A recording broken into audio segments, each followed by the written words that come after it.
Olha, faz muito tempo que eu não vejo uma febre dessas nos quadrinhos de heróis. O universo Absolute vendendo pra caramba e um monte de personagens ganhando suas próprias versões. Oi, eu sou a Gabi e confesso que eu não tinha nenhum interesse em ler Batman Absolute. Isso porque essa ideia do Batman bombado e violento não me agrada muito.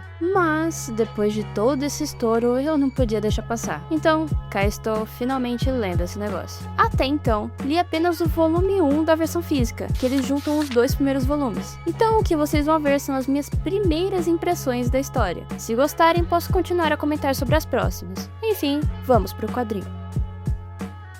Tá, o que raios é Batman Absolute para início de história? Basicamente, aqui a gente acompanha um Bruce Wayne de 24 anos. Ele não tem muitos recursos, é engenheiro civil e também não é de uma família rica. Uma das principais e mais importantes mudanças para mim, além do que eu já falei, é claro, foi na história de origem dele. Aqui, o pai do Bruce é professor e ele levou a turma no zoológico como prêmio da competição de engenharia que seu filho venceu. Depois do passeio, eles iriam no cinema. Mas antes que isso aconteça, um homem misterioso chega armado no zoológico. O Thomas esconde as crianças na sala de visitação dos morcegos e morre para salvá-las. A gente ainda não sabe quem é esse assassino, mas do jeito que as coisas acontecem, dá pra deduzir que ele estava atrás apenas do Thomas Wayne, o que é interessante, e eu realmente fiquei intrigada em saber mais. Outra mudança interessante é que, como só o pai do Bruce estava lá, a Martha continua viva, o que muda bastante as coisas, já que agora ele não vai crescer totalmente solitário e sem família, podendo até justificar mudanças na personalidade dele. Uma das coisas que eu tive receio quando eu tava lendo essa parte é que aqui o Bruce não queria ir pro cinema. Na verdade, era o pai dele que ficou insistindo pro filho ir. Eu achei que eles fossem fazer o passado igual, porém sem essa culpa que o Bruce carrega pela morte dos pais, já que aqui ele nem queria ver filme nenhum, o que perderia o peso da história original, ou até mesmo ele não querer nem ir pro cinema e consequentemente não estando presente no momento do falecimento dos pais, o que ia tirar mais ainda o peso do passado dele. Ainda bem que nada disso aconteceu. Conseguiram fazer um mistério e não tiraram o peso da cena. Então, o passado do Batman ganha um selinho de aprovação da Gabi. Parabéns, Scott Snyder. Parabéns. Além disso, vemos que desde pequeno, o Bruce já tem uma fascinação por morcegos. O seu projeto para a competição de engenharia foi baseado neles. E no zoológico, a única coisa que ele queria ver eram os morcegos. Aliás, sabe qual personagem é esse aqui? Se você falou Slade ou qualquer outro personagem que é pistoleiro, talvez, você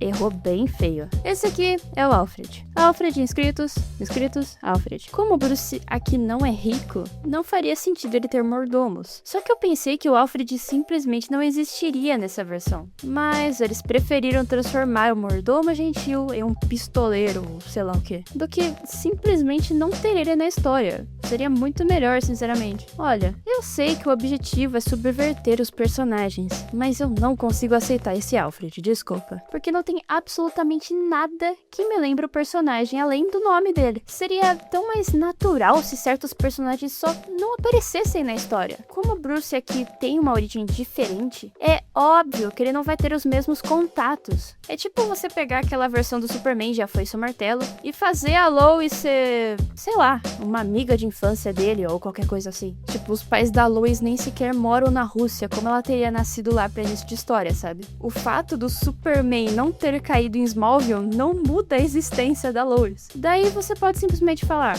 é um universo alternativo, tudo pode acontecer. Mas pra mim, sinceramente, isso é só uma desculpa pra defender uma ideia preguiçosa. Se você quer mesmo adicionar o Alfred, pelo menos faça algo que tenha algum sentido com o personagem, né? Ainda assim, não taco pedras pra esse Alfred, porque não sabemos quase nada dele. Pode até ser que em próximos volumes mostrem a sua origem e eu mude de ideia. Então, eu vou dar um benefício da dúvida. Mas a minha primeira impressão não foi lá muito boa. Outros personagens interessantes que aparecem também é o Gordon, que aqui é perfeito e pra mim tá tudo ok. É engraçado que com o Gordon eles seguem a lógica que eu falei, do passado do Batman não influenciar na origem do Jim. Ele não virou um alienígena bizarro só porque o Batman agora não tem dinheiro. Enfim, eu gostei, ele tá bem legal, mas ele apareceu pouco por enquanto. Assim como a sua filha, que aí sim eu tenho algumas coisinhas pra falar. Olha, eu não sei se já perceberam, mas ultimamente tá tendo várias adaptações em que a Bárbara é retratada como negra. E a gente sabe por que isso acontece. Não preciso ficar batendo nessa tecla, apesar de que não seria um tema ruim de vídeo. Bom, o fato é, a Bárbara Harper é branca. Eu sei, você sabe, todo mundo sabe disso, mas mesmo assim eles tentam enfiar essas adaptações na goela da gente pra fingir que ela sempre foi desse jeito. Mas nós sabemos que não, até porque toda a família dela é branca, não teria nem muito sentido disso. Mas enfim, saindo desse assunto, aqui a Barbie é policial, o que não é exatamente uma ideia ruim, mas é algo que eu particularmente não curto muito. Aqui é mais um gosto pessoal meu mesmo, porque eles podem fazer uma história super interessante pra ela como policial e ser bom também. Por enquanto não temos nada, ok? Mas tem chance de ficar legal. Mas é que eu particularmente sou muito fã de Batgirl no 1. Sério, eu sou uma grande defensora de que esse quadrinho poderia facilmente virar um filme. Inclusive, isso pode também ser outro vídeo. Porque esse quadrinho é magnífico, todo mundo tem que ler esse negócio. É o melhor quadrinho da Batgirl. E eu gosto de como é construída a relação dela com o seu pai naquele quadrinho. Dela ter essa necessidade de fazer alguma coisa, de ajudar as pessoas e querer entrar na polícia. Mas o seu pai não permite que ela siga o seu objetivo por saber o quão perigoso isso pode ser. Então ela acha um jeito de fazer o mesmo, só que como Batgirl. É como se nada impedisse ela de fazer o que ela realmente acha certo. Isso é muito bonito. Eu amo todo esse arco. E admito que pra mim é um tanto quanto difícil ver uma coisa diferente disso, porque pra mim essa história é simplesmente perfeita. É tão bonito pra mim ver como o Jim se preocupa com a sua filha. Parece tão real, sabe? A preocupação junto com uma espécie de controle por parte dele, que é natural acabar fazendo isso com alguém que ama e se importa. Em paralelo, a Barbie sendo mais rebelde, não entendendo a preocupação do pai, mesmo estando certa de que quem deve decidir o seu futuro é ela. São problemas reais, intrigas reais, conversas reais, sabe? E é tão triste, mas interessante ao mesmo tempo, de que tudo isso poderia ser simplesmente resolvido se ambos fossem mais transparentes um com o outro. Mas enfim, não é algo ruim da história, contanto que trabalhem bem. Só é uma preferência minha mesmo por uma outra história que eu tenho muito apego. Espero sinceramente que consigam desenvolver bem isso nos próximos volumes. Falando um pouco dos vilões agora, temos vários que aparecem logo nesse primeiro volume. Começando pelo Caveira Negra, que eu particularmente gosto bastante. Como personagem, ele tá bem legal. Logo nessa primeira aparição, ele já bota a respeito matando os dois maiores chefões de Gotham, Maroni e Falcone. Pelo que dá pra ver, ele vai ser um dos vilões principais dessa saga. Pelo menos inicialmente, né? Óbvio que essa história vai se continuar por muito tempo e vilões vão ir e vir. A única coisa é essa cabeça gigante de Parolito. Sério, precisava ser mesmo tão exagerado assim? Mas enfim.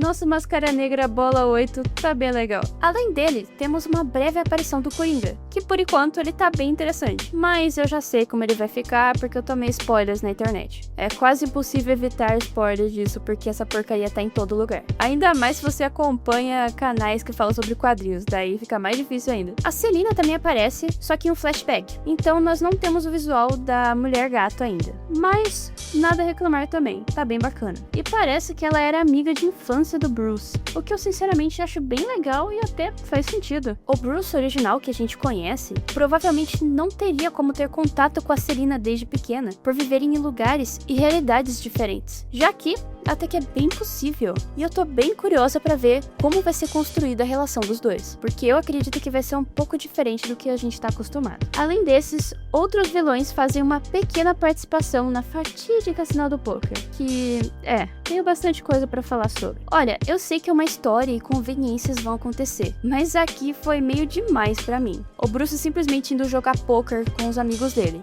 Waylon, Harvey, Oswald e Edward. Ou devo dizer, Crocodilo, Duas Caras, Pinguim e Charada. Sério. E o Waylon ainda diz que tava querendo chamar a Selina pra participar, mas ela não aceitou. Assim, se tivesse um ou dois vilões ali no meio, até dava pra comprar a ideia. Mas todos eles, não só serem pessoas de má índole, mas também a elite dos vilões do Batman, né? Um tanto quanto conveniente, né? Parece que eles não sabiam como apresentar os personagens e só colocaram todos eles pra jogar poker juntos e é isso. Pronto. Ainda assim, eu acho interessante que no final, mesmo com tantas pessoas ao seu redor, o Bruce ainda parece muito sozinho. Além da sua mãe, mais ninguém é de confiança. E provavelmente, no futuro, todas essas amizades vão desmoronar. E olha, se trabalharem bem essa ideia aqui, a gente pode ter uma das cenas mais emocionantes do Batman. E eu não tô nem exagerando, tá? Isso é um detalhe interessante, porque o Bruce original que nós conhecemos também é muito sozinho. E cresceu apenas com o apoio do seu mordomo. A grande reflexão que o personagem nos dá é que o dinheiro pode consertar quase tudo, menos o vazio emocional que ele sente. Por isso, o Bruce não é alguém arrogante, e por isso,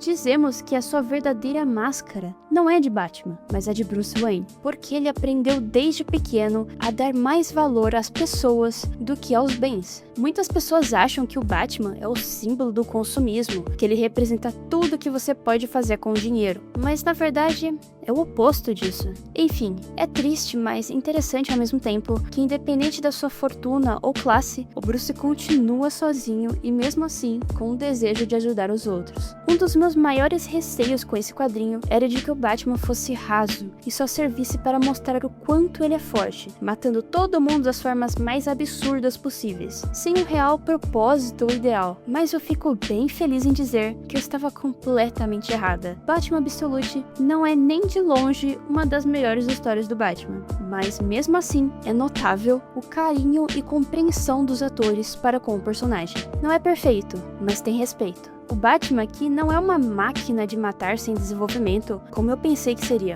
É um homem triste e quebrado que só quer ajudar. Ele é sim mais violento, definitivamente. Mas mesmo ele estando na pior, ainda tem fé nas pessoas. Ele não mata, mas dá uma segunda chance de mudança. Ele não tem recursos, mas se esforça para ajudar mesmo assim. Tudo isso nos mostra um entendimento do personagem e uma prova de que sim, é possível fazer uma história diferente, porém boa e respeitosa com o material original. Aprende Aves de Rapina, aprende Novo 52, aprende 5.000 versões alternativas do Homem-Aranha que na sua maioria não serve pra nada. Enfim, espero que tenham gostado do vídeo. Se quiserem que eu continue lendo os próximos volumes de Batman Absolute e faça vídeo sobre, me diga aí nos comentários. Obrigado por me assistirem até aqui e falou!